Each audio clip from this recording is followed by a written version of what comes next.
Dikejar Cinta Murid Somplak. Episode 24. Menunggu Reswara Datang. Karya Via Raya. Nona Bu suka sama siapa? Tanya Sati terkejut. Ia pikir baru juga beberapa hari dan belum genap 2 minggu tinggal di sana, tapi Reswara sudah menyukai seorang pria. Yang pasti suka sama cowok. Jadi Sati Oni tahu nggak cara bikin cowok tertarik sama kita? Saut Reswara mengulang pertanyaannya. Sepertinya gadis itu terlalu putus asa sampai-sampai menanyakan hal itu pada Sati, wanita yang tidak berpengalaman merebut perhatian pria. Enggak, Non. Kalau Sati tahu, mungkin Nona Bos nggak akan ada di dunia ini. Sati berjalan ke arah sofa dan mengempaskan tubuhnya. Nggak akan ada gimana. Res aja lahir sebelum Dedi datang ke rumah dan jatuh cinta sama Momi. Sergah Reswara. Iya ya. Maksudnya nggak akan ada Den Bos Sky sama Den Bos Ice. Jelas Sati baru teringat. Pasalnya Reswara lahir dari hasil proses inseminasi. Dulu Osawara mengalami trauma berat karena calon suaminya selingkuh dengan sahabatnya. Kemudian ia memutuskan untuk tidak pernah menikah, tetapi memilih untuk melahirkan seorang anak. Ia membeli benih di bank benih yang kebetulan benih yang ia beli milik Ragana. Emangnya Sati Oni gak ada pengalaman lain? Kalau sama Lova Opa gimana? Tanya Reswara lagi. Kalau sama Lova Opa sih gak pakai acar apa-apa. Awalnya kita temenan dan tiba-tiba Lova Opa ngajak nikah. Jelas Sati mengingat kejadian di masa lalu. Seandainya ia tahu, mungkin ia tidak akan menikah dengan Pavlova dan justru menikah dengan Ragana sejak dulu. Namun sayangnya, baru mau proses pendekatan Ragana sudah langsung jatuh cinta pada Rosawara. Udah, gitu aja? Tanya Reswara tidak menyangka. Iya, gitu aja. Emang kenapa? Raut wajah Sati sangat datar membuat Reswara menggelengkan kepalanya. Nggak apa-apa, Res mau bersih-bersih dulu, mau ganti baju, abis itu makan. Gadis cantik itu beranjak berdiri dan melangkahkan kakinya menuju kamar. Ia merasa tidak ada gunanya bertanya pada Sati karena tidak akan menemukan jawabannya. Hari Senin pun tiba. Kini Mintaka sedang berdiri dalam gerbang sekolah. Ia menatap ke arloji di pergelangan tangan kirinya yang menunjukkan pukul 7 tepat. Di tangan kanannya ia memegang penggaris karu yang super besar. Biasanya ia gunakan untuk menghukum siswa yang terlambat datang. Satu persatu murid yang terlambat mulai berdatangan. Namun pria itu nampak gusar dan tidak sabaran. Terlihat sekali bahwa pria itu sedang menunggu seseorang. Mungkinkah Mintaka sedang menunggu Reswara datang terlambat? Kalian semua baris, seru Mintaka sambil menggerakkan penggaris itu. Baik Pak, jawab mereka serentas. Push up sebanyak 10 kali, sit up sebanyak 10 kali, dan lari keliling lapangan 5 kali. Untuk anak perempuan, lari saja keliling lapangan sebanyak 10 kali. Ujar Mintaka tegas. Meskipun mulutnya dan tubuhnya menghadap ke deretan siswa yang sedang berbaris, tetapi manik matanya tertuju ke arah gerbang. Res telat nggak ya hari ini? Batin Mintaka bertanya-tanya. Ternyata memang benar bahwa pria itu menunggu Reswara datang terlambat. Ia tidak tahu jika saat ini gadis itu sedang berbaris bersama siswa lain yang sedang mengikuti upacara bendera yang dilakukan setiap hari Senin. Ia pikir gadis itu akan selalu terlambat demi bisa bertemu dengannya.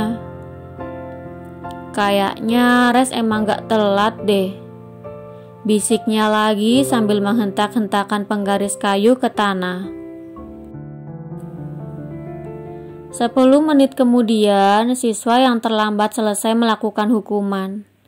Kemudian mereka langsung masuk ke dalam dan pergi ke lapangan utama. Mereka meletakkan tasnya di tanah dan masuk ke dalam barisan. Saat ini, petugas upacara sedang menaikkan bendera ke atas tiang diiringi lagu Indonesia Raya. Sedangkan Mintaka ikut masuk ke barisan guru. Itu Res. Ternyata dia bisa juga jadi dirijen. Tanpa sadar, Mintaka menaikkan kedua sudut bibirnya melihat Reswara menjadi konduktor para siswa yang bertugas menyanyikan lagu Indonesia Raya. Merasa ada yang memperhatikan, Reswara melirik dan melihat Mintaka sedang menatapnya. Gadis itu menghela nafas berat sambil membatin. Kira-kira aku mesti nanya nggak ya ke Pak Min alasan dia pergi gitu aja? Raut wajah Reswara yang semula tersenyum kini berubah lesu. Sejak kemarin ia merangkai kata-kata untuk bertanya, tetapi setelah melihat orangnya menjadi ragu. Pak Min, lirih Reswara dalam hati. Bendera merah putih sudah terpasang di tiang dan berkibar setelah tertiup angin. Reswara menghentikan aktivitasnya dan kembali ke posisi semula. Selama proses upacara, ia hanya diam menunduk. Sampai upacara selesai, ia masuk ke dalam kerumunan dan masuk ke dalam kelas. Mi, kamu bawa bekal apa? Tanya gadis itu pada Bumi. Masakan Padang, kamu mau? Saut Bumi bersemangat. Ia pikir hari ini Reswara akan libur makan siang bersamanya, tetapi ia salah. Iya, tadi aku gak sarapan, jadi nanti kita makan istirahat jam 9 aja ya, kata Reswara yang langsung dibalas dengan acungan jempol oleh Bumi. Bagaimana bisa ia makan sedangkan hati dan pikirannya sedang kacau? Bahkan ia tidak makan dengan benar sejak pulang sekolah Sabtu kemarin. 1,5 jam kemudian, Reswara makan di kelas dan Bumi hanya memperhatikan. Ia masih terlalu kenyang karena ia sudah sarapan pagi tadi. Kamu gak makan, Mi? Ntar abis semua loh sama aku, tanya Reswara sambil menyendok nasi. Enggak, aku masih kenyang kok. Kamu habisin aja gak apa-apa. Nanti biar aku beli makanan di kantin pas istirahat dan di jam 12. Saut Bumi sambil menatap Reswara. Ya udah, aku makan dulu ya, kata Reswara.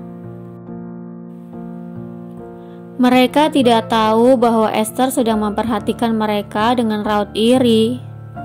Mungkin ia berpikir seharusnya ia yang dekat dengan Bumi bukannya Reswara. Apalagi ia sudah jauh lebih mengenal pemuda itu lebih lama daripada Reswara yang baru kemarin sore. Setelah selesai makan, bel masuk pun bunyi. Kini Bumi kembali ke kursinya dan melanjutkan pelajaran dengan fokus. Ia mulai menjadi siswa rajin setelah merubah penampilannya. Tidak lama kemudian, waktu istirahat makan siang tiba. Reswara tetap berada di kelas karena masih kenyang. Sedangkan Esther dan Bumi pergi ke kantin bersama. Hal itu cukup membuat gadis itu senang karena bisa berduaan dengan Bumi saja. Sebenarnya hal itu terjadi karena Reswara yang meminta atau lebih tepatnya memaksa Bumi agar menemani Esther ke kantin. Jika tidak, mana mungkin Bumi mau pergi ke kantin bersama Esther. Di sisi lain, Mintaka sedang terburu-buru keluar dari ruangannya. Ia berlarian menyusuri koridor sekolah ke arah belakang sekolah di mana Saung berada. Ia berpikir bahwa Reswara sedang makan siang di sana. Jadi, ia ingin menghampirinya dan berencana untuk menjelaskan perihal kepergiannya tanpa memberi kabar kemarin. Namun setelah sampai di Saung, ia justru tidak mendapati Reswara di sana. Bersambung. Jangan lupa untuk like, komen, share, subscribe, dan tekan tombol lonceng untuk mendapatkan notifikasi episode selanjutnya. Terima kasih.